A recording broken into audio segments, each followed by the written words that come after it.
ఈ చలికాలంలో tea తాగాలన్నా, coffee తాగాలన్నా ఒక 2 సిప్స్ తాగేసరికి థర్డ్ సిప్‌కి మొత్తం చల్లారిపోతుంది.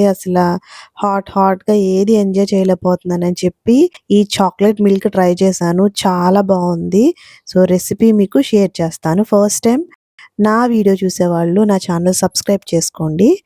ఫస్ట్ స్టవ్ ఆన్ చేసి మనం ఏవైతే పాలు కాచుకుంటామో ఆ గిన్నె పెట్టుకొని మనకెంత పాలు కావాలో ఒకళ్ళకైతే ఒక కప్పు, ఇద్దరికైతే 2 కప్స్ వేసుకోవాలి. And cocoa powder, milk chocolate, sugar పక్కన పెట్టుకోవాలనమాట. చాక్లెట్ ఏదైనా పర్లేదు, డైరీ మిల్క్ అని ఏదైనా పర్లేదు. బట్ ప్లెయిన్ చాక్లెట్ తీసుకోవాలనమాట. నట్స్ ఉన్నాయి తీసుకోకూడదు. సో, పాలు పొంగుతున్నాయి అన్న టైంలో నేను పొంగనివ్వకుండానే కోకో పౌడర్ ఒక 1 స్పూన్ ఏసుకున్నాను. ఎక్కువ వేసుకోలే, సరిపోతుంది. 1 స్పూన్ ఏసుకొని బాగా తిప్పుకోవాలనమాట. ఎందుకంటే బాగా ఉండలు కట్టేసినట్టు అవుతుంది. సో, తిప్పుకుంటూ ఉండాలి. తర్వాత వెంటనే ఒక 1 మినిట్‌కి షుగరేసేసి షుగర్ కరిగే వరకు తిప్పుకోవాలి. షుగర్ కరిగిపోయిన తర్వాత చాక్లెట్ ఉంది కదా! చాక్లెట్ తీసుకొని మనం అందులో వేసేసుకోవాలనమాట మిల్క్‌లో.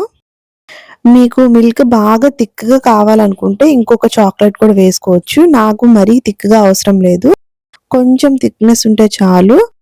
సో, ఒక్క చాక్లెట్ వేసుకున్నా. చాక్లెట్ కరిగిపోయిన తర్వాత పొంగు రాకముందే కట్టేసుకొని మనం కప్‌లోకి తీసుకొని ఎంజాయ్ చేయడమే. చాలా అంటే చాలా టేస్టీగా ఉంటుంది. అంటే మనం వేసుకున్న చాక్లెట్ బట్టి టేస్ట్ వస్తదనమాట. కావాలనుకుంటే మనం కొంచెం కాఫీ పౌడర్ కూడా వేసుకోవచ్చు. ప్రెజెంట్ అయితే నేను వేసుకోలేదు. చాక్లెట్ మిల్క్ లానే తాగేస్తున్నాననమాట. సో, ఈ వింటర్‌లో మీరు కూడా ట్రై చేయండి. థాంక్